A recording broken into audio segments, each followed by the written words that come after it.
Alors, vous n'êtes pas forcément dans la même interface que moi, donc on va retourner à l'accueil, peu importe où on est, on va revenir à l'accueil et on va retrouver ici, peut-être ce qui va différencier ici, c'est sur vos designs, on n'a pas forcément la même chose. Nous, ce qu'on va faire, c'est la couverture Facebook. Donc, si on la retrouve ici, mais parfois tout n'est pas ici, donc on va faire parcourir et dans réseaux sociaux, vous allez retrouver donc cette couverture Facebook. Vous voyez, il y a les stories, donc on va voir ça ensemble. Et on va prendre donc couverture Facebook. Juste, je vous remontre. Ici, on voit, vous voyez, 820 pixels par 312. Donc, si vous voulez, vous pourrez reprendre par la suite ces mesures si vous faites sur un autre logiciel. Alors, quand on clique dessus, toujours le même principe, il y a des exemples qui sont proposés ici, ils sont gratuits, il y en a certains qui sont payants. Donc ça pourrait être une alternative si vous n'avez pas trop une idée créative pour savoir ce que vous voulez. Bien sûr, vous pouvez changer la photo, vous changez le nom, ça on a déjà vu, mais la disposition va vous permettre d'avancer plus rapidement si vous n'avez pas d'idée ou si vous avez besoin de faire quelque chose de très rapide et que vous n'avez pas forcément une charte graphique qui a été proposée pour votre client ou même pour vous-même.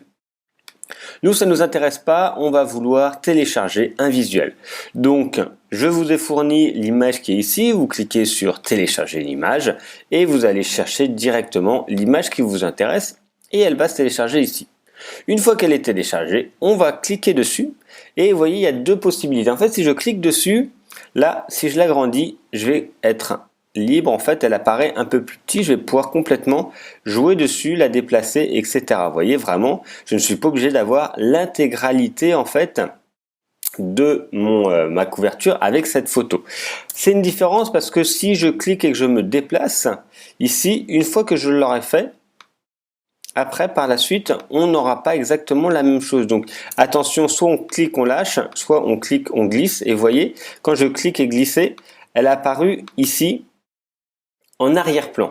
En fait, en arrière-plan, si on regarde, je ne peux pas la réduire plus que la taille. Vous voyez, je peux l'agrandir, donc ça va dépasser. C'est ce qui est un peu grisé ici. Par contre, vous voyez, là, je ne peux pas le déplacer plus à droite.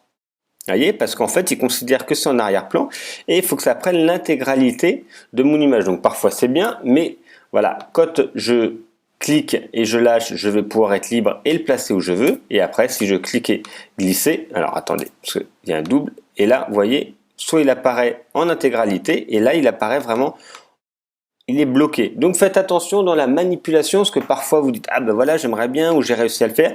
C'est de la manière dont vous le faites arriver.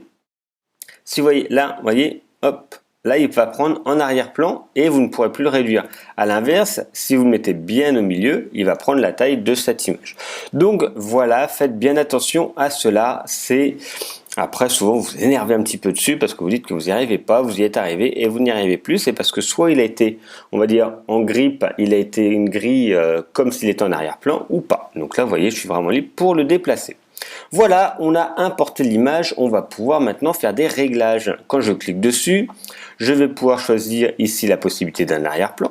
Si en fait on veut faire une transparence, ça permettra d'avoir une couleur différente. On va pouvoir jouer sur les filtres avec des filtres directement, vous voyez, avec des caractéristiques qui sont proposées. Donc suivant ce que vous voulez, hein, l'image de base, suivant comment elle a été prise, ne va pas rendre exactement la même chose avec la finalité. Donc moi je vais prendre festif par exemple, je reclique dessus, je peux ajuster également et je vais rajouter ici du flou parce que moi ce qui m'intéresse c'est d'avoir un effet flouté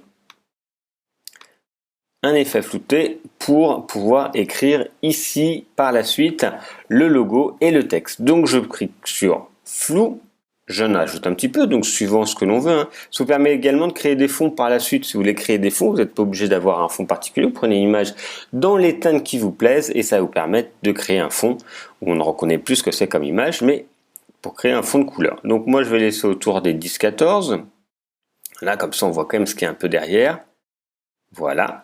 Le vignette, donc si on regarde, ça fait, vous voyez, des bords plus foncés ici sur les côtés, donc des coins. Pour créer un peu une vignette, on peut le faire ça. On pourrait changer la teinte, etc.